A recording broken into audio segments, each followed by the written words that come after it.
Hi, I am Parth, pursuing Bachelor's of Networking from MIT. My student ID is MIT 200105. Today, I'm here for the demonstration of Assignment 2, which involves my experience with some forensic and anti-forensic techniques, and I will provide a conclusion of how these tools are helpful to the forensic experts or how they can cause trouble during forensic investigations.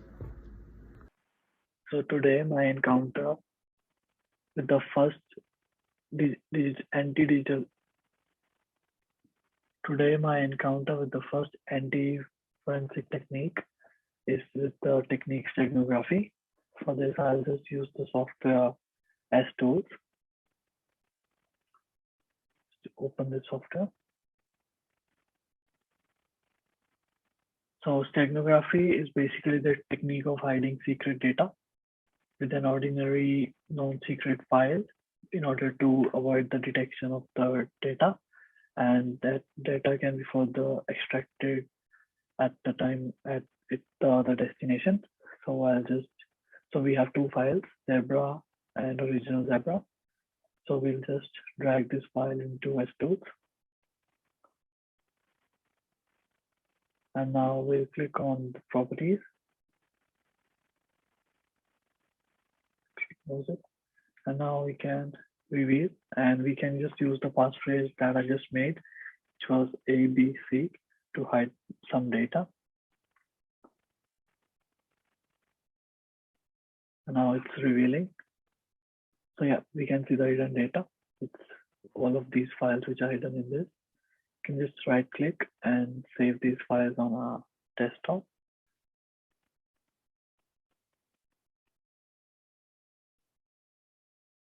So these are the files that were hidden by me to just avoid the detection of this message. So now there can be some important information in these files as well, which can be used by the attacker to encrypt the information and which can be decrypted at the other receiving end. Now we can see the file. Yep. And now we can just close this window.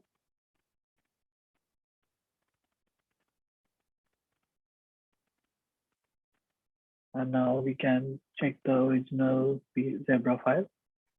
We can check properties first, and then type the same passphrase we used before, ABC. Then click OK. Then we can see it's doing, and we can't see any hidden files on this one. So yeah, that was pretty much it for steganography. It's also the art of hiding a message in form of bits and bytes in the image, with someplace are missing. So yeah, that's the anti-forensic technique steganography. Today, my encounter with the second tool, which is the autopsy tool, and this is a digital forensic technique of analyzing the email headers. I'll just do new case.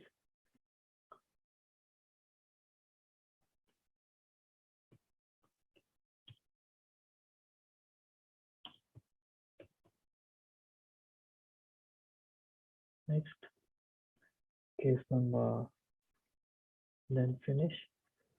It's creating a case database.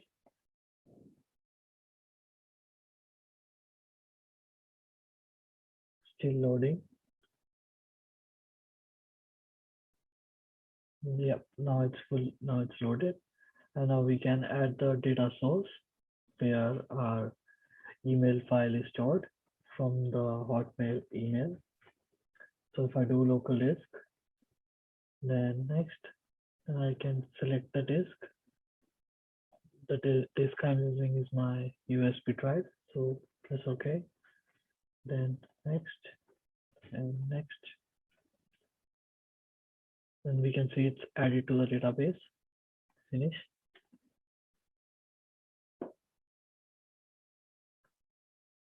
So we can see the image file here. And we can see all the files which are present here. Now we are going to do the email header investigation. So we can can see that I just opened another case. My autopsy was not loading that case.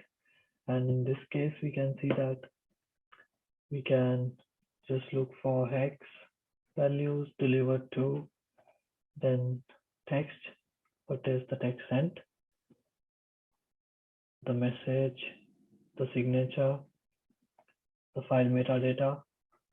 We can check for the results. It shows the ID.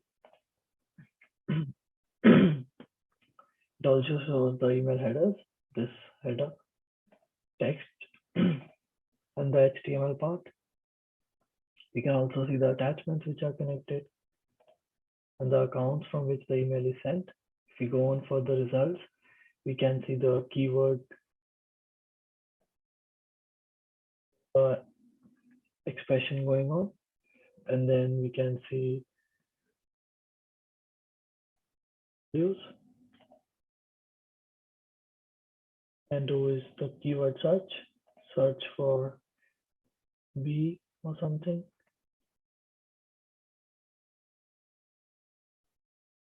It's taking some time.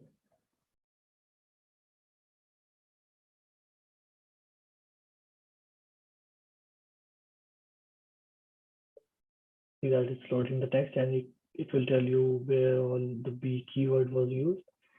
This way it can be very easier for us to know about the attacker, because he would be using the same keywords all over again and again.